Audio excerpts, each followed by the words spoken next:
एक स्टेट को 3 महीने में आप वहाँ की हिंसा को खत्म नहीं कर पाए, आपको लगता है आप देश में हिंसा को खत्म कर पाएंगे? आपको मनमानी करने के लिए देश नहीं दिया गया है कि आप ही अपने आप को कानून समझने लग जाएंगे, आप ही अपने आप को न्यायपालिका समझने लग जाएंगे और आप सीधा सीधा किसी भी घर पे बुलडोजर चला देंगे। I am sorry. बहुत सारे हिंदू थे जिन्होंने मस्जिदें जलाई थी, उनके ऊपर कार्रवाई क्यों नहीं हुई थी? क्यों इस देश में जो माइनॉरिटी है उन्हीं के साथ जुल्म होता है? आप बात बात पे ये कहते हैं हिंदू खतरे में है, हिंदू खतरे में है। मुझे एक बात समझ में नहीं आती, किससे खतरे में है? क्या मेजॉरिटी माइनॉरिटी से खतरे में होती है? जब दंगे हो रहे होते हैं तब वो फोर्स कहाँ जाती है? तब वो फोर्स क्यों नहीं वहाँ पर भेजी जाती? जब इस तरह की शोभा यात्राएं निकल रही होती हैं तब पुलिस प्रशासन कहाँ होता है? कहीं ना कहीं सबके मनों में जहर भर दिया गया है। आज तक क्या राहुल गांधी जी के मुंह से आपने मोदी जी के परिवार के बारे में, उनकी माँ के बारे में कभी कोई बात सुनी है?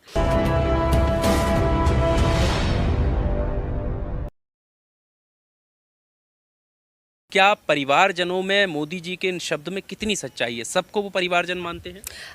देखिए, जैसे मैंने आपको बोला कि उनका परिवार शायद बीजेपी, अदानी, अंबानी और जो उनका एक क्लोज ग्रुप है, जो उनके चाहे मैं कहूँ अमित शाह जी, चाहे मैं कहूँ योगी जी, या जिनको बजरंग दल जैसे संस्थान, शायद उनका परिवार बस यहीं तक सीमित है। क्योंकि अगर वो इस देश के लोगों को सचमुच अपना परिवार समझते तो जो कुछ भी मणिपुर में हो रहा है, सेंटर वहाँ फोर्सेस भेज सकती थी। उस हिंसा को रोकने के बहुत सारे तरीके थे। अगर आप अपने देश की एक स्टेट को नहीं बचा सकते तो आप देश को क्या संभालेंगे? एक स्टेट में हिंसा हो रही है लगातार 3 महीनों से। भगवान ना करे आपके देश पे कभी हमला होता है तो आप एक स्टेट को 3 महीने में आप वहाँ की हिंसा को ख़त्म नहीं कर पाए, आपको लगता है आप देश में हिंसा को ख़त्म कर पाएंगे? तो आपको तो उस गद्दी पे बैठे रहने का अधिकार ही नहीं होना चाहिए। रही बात बुलडोज़र की, मेवात की, मैं आपसे एक बात कहूँगी कि जो भी रॉयटर्स होते हैं, उनका पूरा परिवार तो रॉयटर नहीं होता है। उनके परिवार में कोई एक इंसान या ज़्यादा से ज़्यादा 2 लोग होंगे जो सड़कों पे दंगे फैलाते हैं। उस पर किसी भी परिवार का कोई एक या ज़्यादा से ज़्यादा 2 सदस्य होंगे। ये बुलडोज़र वाला जो एक इन्होंने नई प्रक्रिया चलाई है, वो किस लिए चलाई है? आप उस एक सदस्य की सज़ा पूरे परिवार क्यों क्यों देंगे? क्या वो एक सदस्य है, वो एक ही इंसान उस घर में रह रहा है? उसकी माँ, बहन, उसकी बीवी, उसके छोटे छोटे बच्चे, क्या वो उस घर में नहीं रह रहे हैं? और अगर आप ये कहते हैं कि हम जो इल्लीगल वो है प्रॉपर्टीज़, उन पर हम बुलडोज़र चलाते हैं, उनको तोड़ते हैं, तो इल्लीगल बनने क्यों दिया? आपको तो अब यहाँ पर इतने साल हो गए हैं सत्ता में आए हुए, तो इल्लीगल आप क्यों बनने दे रहे हैं? आप क्यों पहले से एक्शंस नहीं लेते जब कोई चीज़ बननी शुरू होती है? तब क्यों रिश्वतें खाते हैं, क्यों ब्राइब लेते हैं, क्यों इतना भ्रष्टाचार होता है उस वक्त? तो मुझे ये बात आज तक समझ ही नहीं आई। पर कार्रवाई करना भी तो जरूरी है ना। जो उसके लिए हमारी न्यायपालिका है, उसके लिए कानून है। आपको देश चलाने के लिए जो दिया गया है, आपको मनमानी करने के लिए देश नहीं दिया गया है कि आप ही अपने आप को कानून समझने लग जाएंगे, आप ही अपने आप को न्यायपालिका समझने लग जाएंगे और आप सीधा सीधा किसी भी घर पे बुलडोजर चला देंगे। I am sorry, this is not the way. आपको अगर कुछ भी कार्रवाई करनी है, आपको, जैसे मैं हमेशा कहती आई हूँ, चाहे वो एक मॉब है, चाहे वो कोई व्यक्ति विशेष है जिसने कोई क्राइम किया है, उसके लिए कानून बना हुआ है, उसके लिए न्यायपालिका है। हमारे संविधान में किसी भी सरकार को ये हक नहीं बनता कि वो अपने हाथ में कानून ले। आप एनकाउंटर्स करेंगे या आप बुलडोज़र चलाएंगे, ये आपका काम नहीं है। आपका काम है शांति बनाए रखना। क्या आपको लगता है कि जो कार्रवाई हुई है उसमें भी भेदभाव है? बिल्कुल है।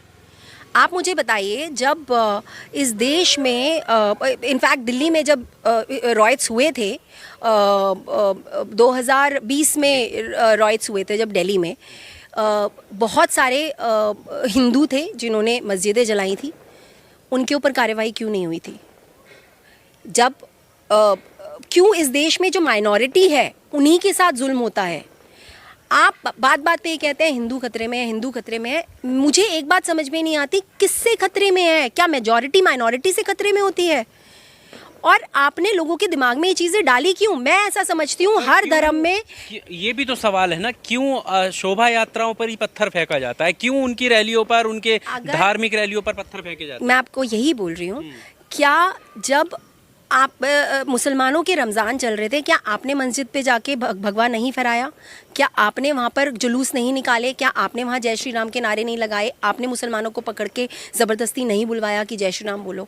रही बात वहाँ पर पथराव की, मैं आपको ये नहीं कहूँगी कि जो पथराव हुआ वो बिल्कुल सही था, ऑफ कोर्स वो भी गलत था, लेकिन आप जानते हैं कि एक सेंसिटिव एरिया है, आप वहाँ जुलूस लेके निकलेंगे क्यों? पहली चीज़। दूसरी चीज़, सेंसिटिव बनाया किसने? वही मैं आपको बोल रही हूँ कि जो वो एक इंसान जिसने, जो एक क्रिमिनल था जिसने उन 2 लड़कों को गाड़ी में जलाया था, मोनू नाम है उसका, मोनू मानेसर का, उसने उन लड़कों को गाड़ी में जलाया और उसके बाद वो फरार हो गया, वो आज तक पकड़ा नहीं गया।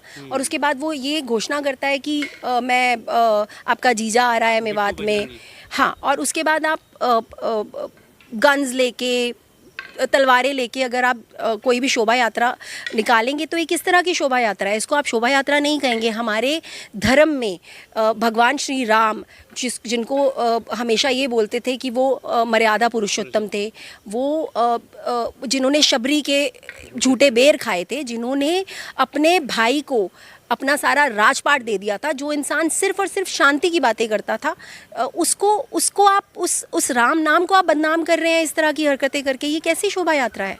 तो आप खुद, और मुझे एक बात समझ में नहीं आती कि हमारे पास जब कोई प्रोटेस्ट करता है हमारे देश में, तो लाखों की तादाद में पुलिस वाले आ जाते हैं उन प्रोटेस्टर्स को रोकने के लिए, अगर वो पीसफुल प्रोटेस्ट भी कर रहे होते हैं तो। लेकिन जब दंगे हो रहे होते हैं तब वो फोर्स कहाँ जाती है? तब वो फोर्स क्यों नहीं वहाँ पर भेजी जाती? जब हिंसा होती है, जब मॉब लिंचिंग्स हो रही होती हैं, या जब इस तरह की शोभा यात्राएं निकल रही होती हैं, तब पुलिस प्रशासन कहाँ होता है? ये सब जानबूझ के कराया जाता है, ये आप भी जानते हैं, हम भी जानते हैं, और जो इस पार्टी का समर्थन करते हैं वो लोग भी जानते हैं, क्योंकि कहीं ना कहीं सबके मनों में जहर भर दिया गया है। कैसे होगा ये?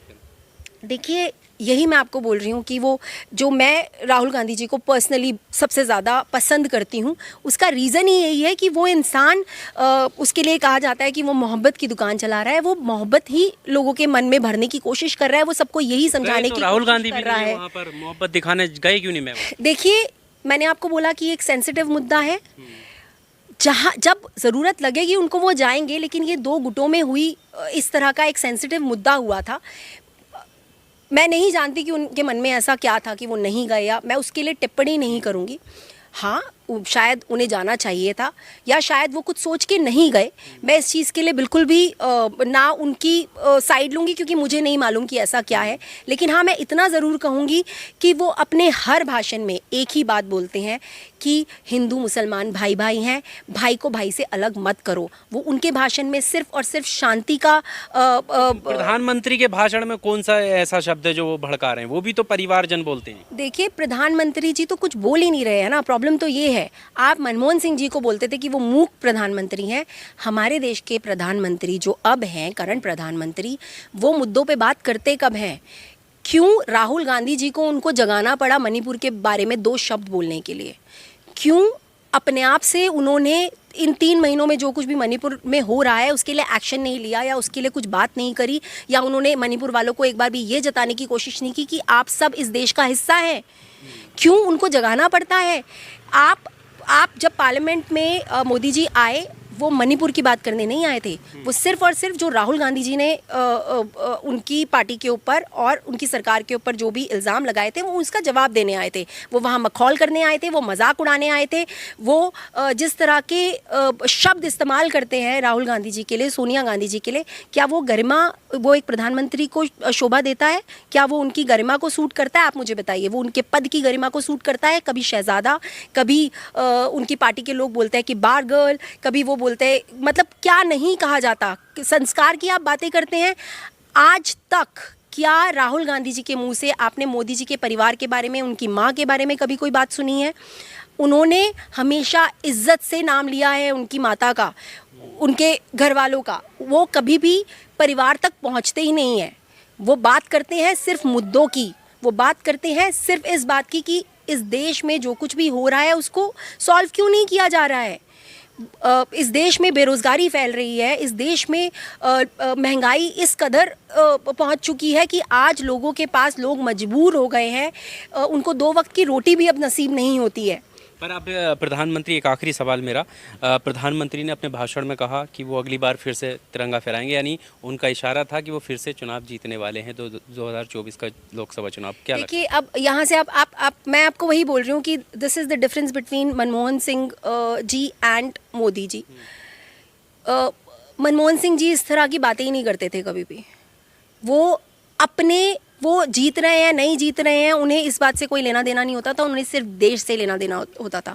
वो सिर्फ देश की हित में बातें करते थे और वो सिर्फ इस देश की इकोनॉमी कैसे चलेगी, इस देश में पीस कैसे रहेगा, इस देश में भाईचारा कैसा रहेगा, वो सिर्फ इस तरह की बातें करते थे। लेकिन मोदी जी, उन्हें सिर्फ और सिर्फ अपनी ईगो को सेटिस्फाई करना है और अपनी ईगो को सेटिस्फाई करने के लिए वो किसी भी हद तक जा सकते हैं। वो आज भी अगर ये बातें कर रहे हैं वहाँ खड़े होकर कि अगले चुनाव में अगली बार भी वही झंडा फहराएंगे, तो एक किस तरह का ओवर कॉन्फिडेंस है आप में। आपको ये बुरा लगा ना कि राहुल गांधी जी ने ये बोला कि जो लंका है वो हनुमान जी ने नहीं जलाई थी, वो रावण के अहंकार ने जलाई थी। तो मैं यही कहूँगी, तो वो अहंकारी रावण कौन है इस देश में आज? मैं बोलूँगी नहीं, लोगों को अपने आप समझ जाना चाहिए।